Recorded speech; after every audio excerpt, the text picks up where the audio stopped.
Selamat sore, Kang. Sore, mohon. Iya. Perkenalkan, nama saya Ferry Widarbowo. Saya mahasiswa sarjana keperawatan Setikes Kota Sukabumi. Hari ini saya akan mensosialisasikan tentang penanganan ketika terjadi bencana. Bencana di sini kita tentang sosialisasi gempa bumi, ya Kang ya. Sebelumnya akan dengan Kang Fajar ya. Terus kan mohon abdi Fajar. Kang Fajar ya. Kang Fajar ini Karang Taruna di Desa Sukamang Cisaat. Mohon kalesan abdi nyepong atau kepala sebagai Karang Taruna kan Taruna ya di saat ya. Mohon. Ya kita sosialisasikan ya tentang bencana, terutama tentang gempa bumi ya Kang Fajar ya. Mangga. Untuk waktunya kurang lebih 5 sampai 10 menit ya. Mangga. Bisa ya Kang ya? Mangga. Tidak mengganggu, tidak ada acara yang lain ya. Pami 5 menit 10 menit mah aman. Aman ya. Aman. Untuk tempatnya kita di ruangan ini aja ya. Nanti sesuai sama gempa bumi. Kita mulai saja ya. Sebelumnya gempa bumi itu apa menurut Akang yang diketahui? Gempa bumi. Pengetahuan saya pergerakan bumi ya. Pergerakan bumi atau pergeseran bumi, kalau biasa di bahasa umum sih kayak lini ya Kang ya? Sama nggak kalau sama gempa bumi? Iya, itu juga itu gempa bumi itu pergerakan bencana. Istilah bahasa Sundanya mah lini teh ya. Lini. Untuk lebih jelasnya nih sudah disiapkan ada lembar baliknya ya.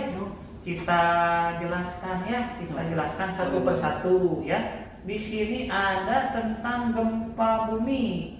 Apa itu gempa bumi? Gempa bumi adalah suatu proses alam berupa getaran secara tiba-tiba, pelepasan energi yang mendadak dari dalam bumi. Yang tadi berarti guncangannya, ya. Istilahnya lini teanya. Pelepasan energi ini timbul akibat pergerakan kulit bumi yang dikenal sebagai lempeng plate atau tektonik. Nah, tektonik itu berarti ada guncangan ya dari dalam perut bumi. Ya, kita jelaskan lagi di sini ada penjelasannya. Pergerakan lempeng ini menimbulkan tumbukan antara lempeng secara perlahan dan terus-menerus sehingga terjadi peningkatan energi potensial yang akhirnya akan mematahkan lempeng tersebut.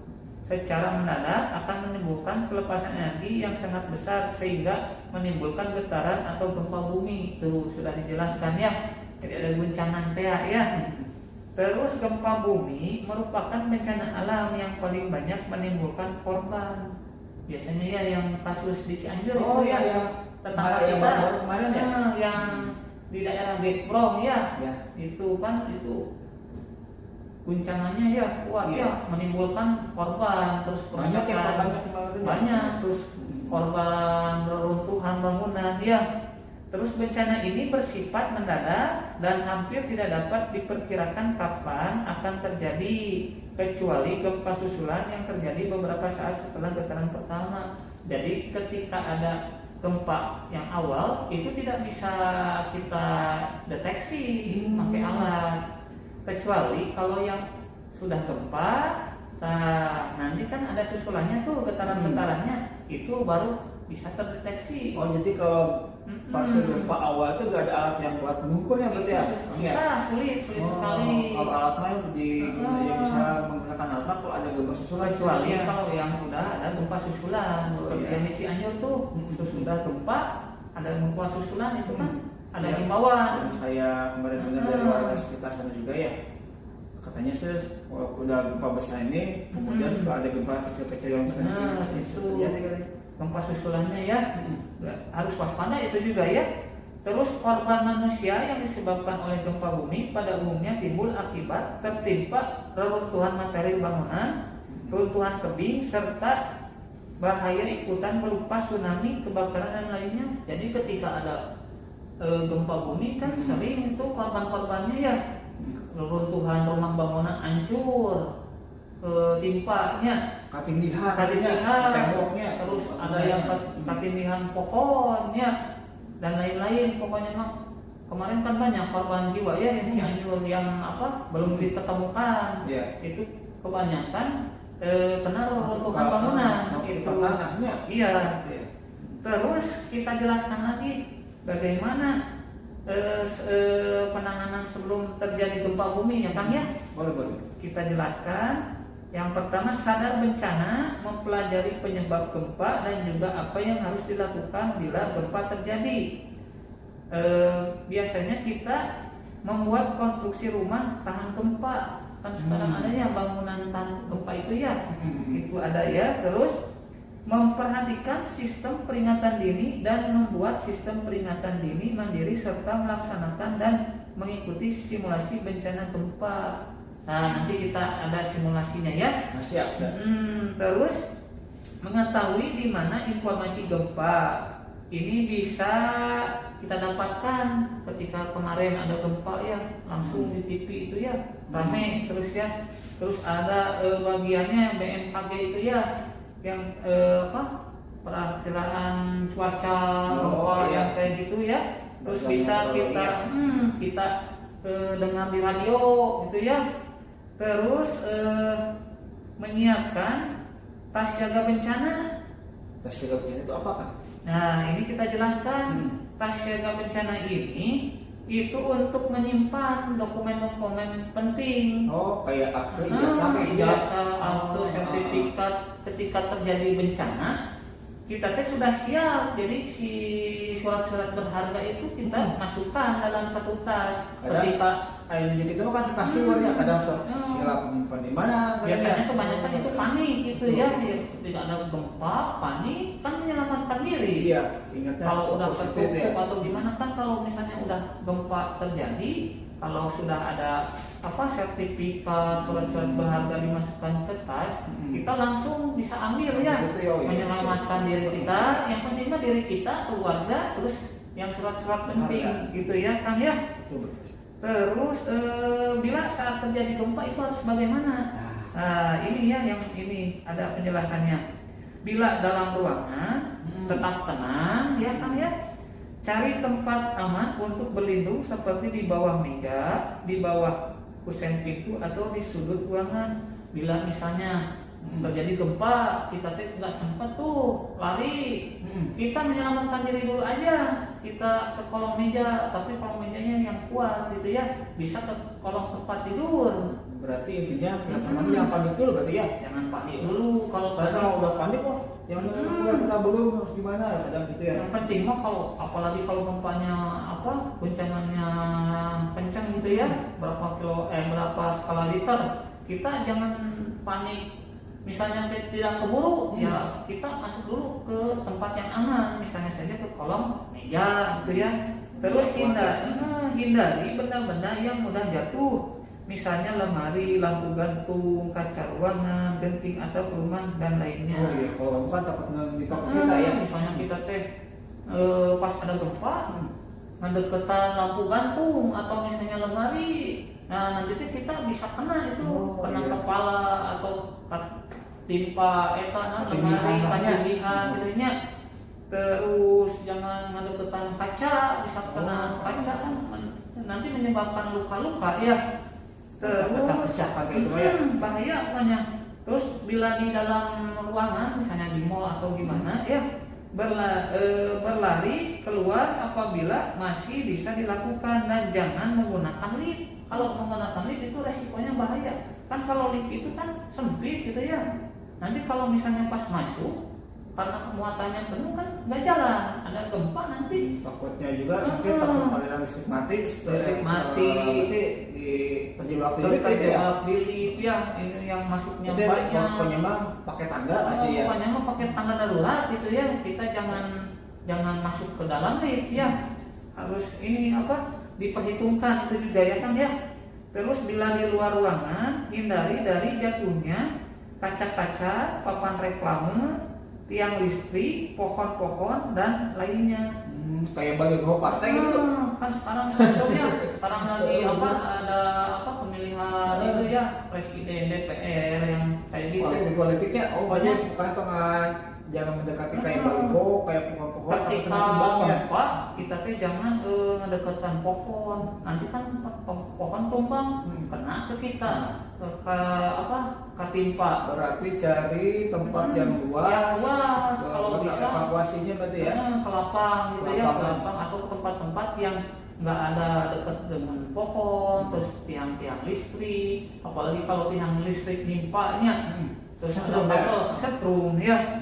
Terus bila di pesisir pantai ya dan merasakan getaran gempa ya, misalnya teh pas kita main di pantai ada gempa kan nanti airnya surut, kita tuh jangan mendekati pantai, kita harus buru-buru langsung. Berarti kalau menghindari kalau udah air tarik surut berarti pas ada gempa ada tsunami itu kita langsung aja bergegas pergi ke tempat yang lebih tinggi. Dataran tinggi. Kalau misalnya yang rendah kita bahaya nanti tersapu ombak ya kan ya gitu ya. Terus setelah terjadinya gempa itu harus bagaimana gempa bumi ya, periksalah kondisi keluarga dan lingkungan sekitar, segeralah evakuasi anak-anak, wanita dan manulah ke tempat aman. Jadi kita periksa keluarga kita, misalnya di rumah ada 5 orang, kita ada 5, kalau 5 ya alhamdulillah ya. Kalau misalnya cuma ada 3, yang 2 lagi kemana? Jangan-jangan tertimpa bangunan ya kan ya. Terus berarti prioritas juga anak sama keluarga yang terpenting. Keluarga kita ya yang terpenting mah. Terus betul. Periksa api atau bahaya api.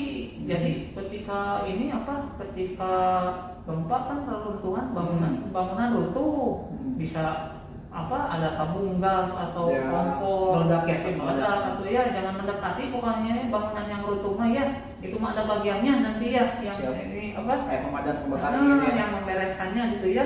Terus hindari jaringan listrik yang rubuh atau kabel terbuka, takutnya nanti kan tadi ya tertimpa, ada yang terbuka pegat karena kabel kita kepegang atau keinjak gitu ya, nanti kesetrum, bisa kesetrum, bahaya pokoknya itu listrik ya. Terus bersiaplah dan waspada akan terjadi guncangan gempa susulan. Jadi kalau udah ada gempa susulan, kita jangan mencari misalnya barang-barang berharga, jangan, apalagi mendekati bangunan yang runtuh bisa ada gempa susulan. Berarti aman diri juga aja. Aman diri lah, pokoknya mah ke tempat pengungsian yang sudah disediakan gitu ya, di lapangan terbuka tetap nyaman. Mentang-mentang udah agak enak balik lagi takutnya ada gempa susulan gitu ya. Kan yang kebanyakan gitu nih, pengen pulang aja ke rumah, itu jangan. Susulan asalnya selamat jadi bahaya gitu. Terus selalu ikuti perkembangan situasi dengan mendengarkan informasi-informasi. Misalnya kita kan HP ya, lihat beritanya lagi, atau kalau misalnya di pengungsian ada televisi, lihat perkembangan selanjutnya apakah sudah aman atau tidak gitu ya.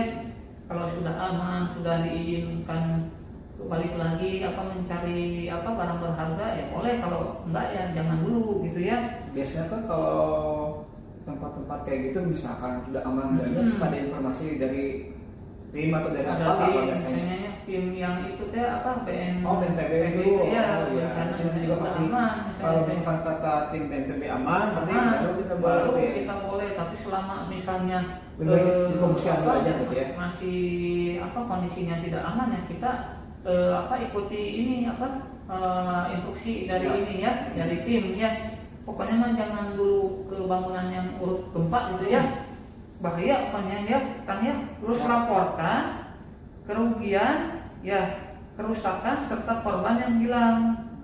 Jadi misalnya keluarga saya ada 5 misalnya cuma ada 3, laporkan langsung ke tim itu ya. Jadi jangan mencari secara sendiri berarti ya. Jangan mencari secara sendiri, keluarga saya hilang 2, takutnya ketimpa reruntuhan bangunan, terus kerugian apa aja gitu ya. Nanti ada tim yang mencatatnya ya, bagian bencana biasanya ya.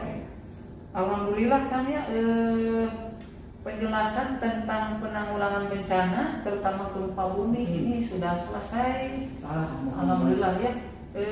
Apakah ada yang ingin ditanyakan kan? Alhamdulillah kan sejauh saya ini ya kita emang dari Karang Taruna juga untuk informasi kayak penanggulangan bencana ini agak kurang nih. Jadi kita terbantu sekali nih kayak gini.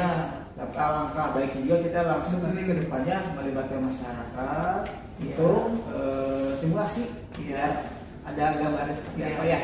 Nanti untuk selanjutnya kita kontrak waktu lagi ya. Siap. Nanti saya juga saya kumpulin keluarga sama ini juga tentang simulasi bencana ya. Simulasi bencana ketika ada bencana itu harus gimana gitu ya, harus apa yang dilakukan. Nanti akan bisalah mengumpulkan pemuda-pemudi, orang tua, bapak ibu, ya keluarga akan kita nanti simulasi lagi di desa aja ya. Siap. Forumnya resmi dan lega gitu ya, puas gitu ya. Alhamdulillah sudah selesai ya kan ya. Sekarang saya mau mengevaluasi ya, boleh ya. Kalau misalnya ada ini terjadi gempa di dalam ruangan, harus bagaimana? Yang pertama seperti yang Pak tunjuk tadi penjelasan, yang pertama jangan panik dulu berarti ya. Kemudian kalau misalkan bisa kita lari, betul lari. Kalau misalkan kita tidak sempat lari, kita berlindung berarti di bawah meja yang kuat ya. Iya, betul sekali, benar yang kata Akang ya. Pokoknya intinya kita jangan panik. Kita misalnya kalau bisa berlari ya berlari. Kalau misalnya sudah terdesak ya kita cari aman dulu, berlindung ke bawah meja yang kuat ya. Terus kan kalau misalnya ini apa? Kalau di pantai, misalnya ada gempa tuh, tanda-tanda gempa. Berarti kita hindari dulu dari permukaan lautnya, kemudian kita lari ke dataran tinggi. Betul nggak? Jadi ini kalau misalnya pas ada gempa, kan si air laut surut ya. Itu tanda-tanda gempa, air surut, kita jangan mendekati pantai. Kita langsung aja itu mah kita bergegas pergi, kita tinggalkan, takutnya itu tsunami, kita langsung ke dataran tinggi. Alhamdulillahnya akan bagus ininya ya. Wawasannya kita sharing aja ya. Alhamdulillah tentang bencana terutama gempa bumi penjelasannya sudah selesai. Ini ada oleh-oleh ya. Siap. Sudah diperbanyak, nanti bisa dibalikannya ke pemuda-pemuda kawan-kawan yang lainnya. Semoga semuanya sehat-sehat selalu. Saya izin dulu ya. Pamit, terima kasih atas waktunya. Assalamualaikum warahmatullahi wabarakatuh. Waalaikumsalam. Terima kasih ya.